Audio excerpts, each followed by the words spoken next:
আর সর্ষে দিয়ে চিংড়ে দিয়ে ভাপাটা বসিয়ে আমি গেছিলাম ওদিকে কাপড়গুলো কাচতে। এদিকে মাছের ঝোলটা মানে রুই মাছের ঝোলটা এখন বসিয়ে এখন যাব ওপরে জামা কাপড় মেলতে। আর জানো তো সকাল থেকেই না কি হচ্ছে, বৃষ্টি হচ্ছে, তবে এই ধরো একটু এক ঝাঁক বৃষ্টি হয়ে গেল, তার কিছুক্ষণ পরে আবার মানে অনেকক্ষণ বাদে বাদে আবার আর এক ঝাঁক হয়তো হলো, আবার এত এমনও হয় যে হলোই না।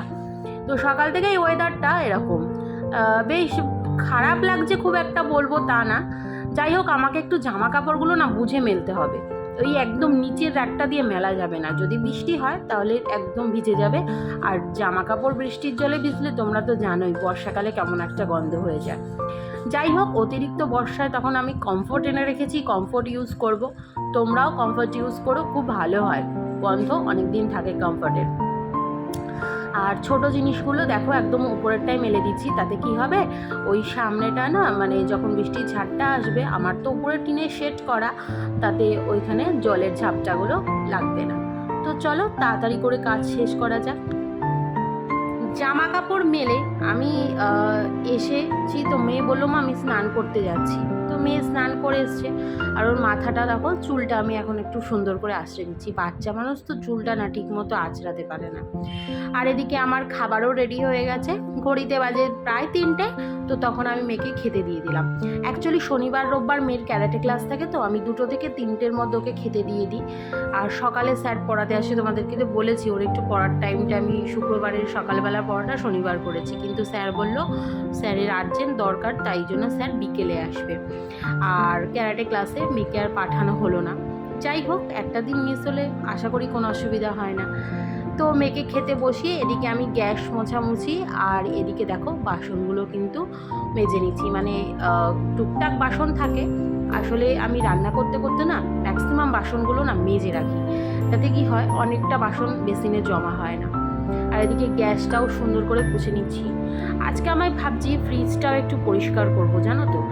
আর সকালবেলা তখন কেচে কুচে এসে আমার খুব খিদে পেয়েছিল, তো ভাত ডাল কিছুটা আলু সেদ্ধ ছিল, আর আমার রুই মাছটাও যেহেতু ভাজা হয়ে গেছিলো, আমি 1টার সময় লাঞ্চ করে নিয়েছি। সকালে তেমন কিছু যেহেতু বেলায় ঘুম থেকে উঠেছিল, আমার তেমন একটা খিদে পাচ্ছিল না, তাই ভাবলাম যে অনেকটা ভাত আছে, ভাতটা আমি খেয়েই নিই। আর দুপুরবেলা কোনো লাঞ্চ করব না, ভাত আমি একবারই খাই, রাতে রুটি খাই। আর এখানে এখন দেখো ফ্রিজটাকে পরিষ্কার করে নিয়েছি, ঘড়িতে বাজে অলমোস্ট 4:30।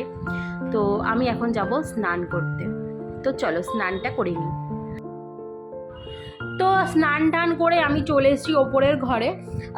ভাবলাম যে বর ঘুমাচ্ছে আর মেয়েও ঘুমাচ্ছে, এই ফাঁকে চলো যত তাড়াতাড়ি কাজগুলো সারা যায় সেরে নিই। তো এখন আমি দেখো শুকনো জামা কাপড় যেগুলো ছিল সেগুলো গোছাচ্ছি, এরপরে যেগুলো শুকনো হয়ে গেছে সেই শুকনো জামা কাপড়গুলো কিছুটা তুলে নেব, আর যেগুলো ভেজা আছে সেগুলো সুন্দর করে সাইডে আমি মেলে রাখবো, যাতে পরে রাতের দিকে তোলা যায়। আর সারা রাত্রির অনেক সময় এমনও হয় যে ভেজা জামা কাপড় থাকে আমাদের ওই বারান্দায় কিন্তু মেলাই থাকে, তাতে কিন্তু কোনো রকম কোনো অসুবিধা হয় না, বৃষ্টি পড়লেও জলে ভেজার কোনো সম্ভাবনা থাকে না।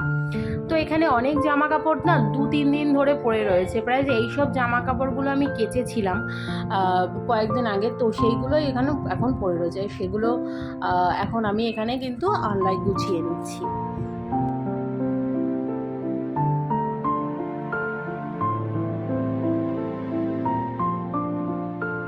সমস্ত কাজ সেরে আমার উঠতে মোটামুটি ওই ঘন্টাখানিক মতো একটু দুপুরবেলা ওই জামা কাপড়গুলো গুছিয়ে নিচে গিয়ে একটু বিশ্রাম নিয়েছিলাম। তারপরে যেহেতু মেয়ের স্যার বললাম বিকেলে আজকে পড়াতে আসবে শনিবার, তো স্যার পড়াতে চলে আসাতে আমি আবার উপরে চলে আসলাম, কেন আমি জানি আমাকে একদম টাইম টু টাইম কাজগুলো সব ফিনিশ করতে হবে। যেগুলো হালকা ভেজা ছিল সেগুলোকে আমি দেখো একটু ওলট পালট করে এই সাইডগুলোতে মেলে দিচ্ছি, যাতে এগুলো রাতের মধ্যে যা হাওয়া দিচ্ছিল মানে শুকিয়ে যাবে। বেশি একটা ভেজা ছিল না, সব কিছুই মোটামুটি শুকিয়ে গেছিলো, ওই 2-1টা জিনিস একটু একটু করে ভেজা ছিল। তো এখন আমি এগুলো উল্টে পাল্টে দিয়ে নিয়ে এখন দেবো হচ্ছে সবুজ।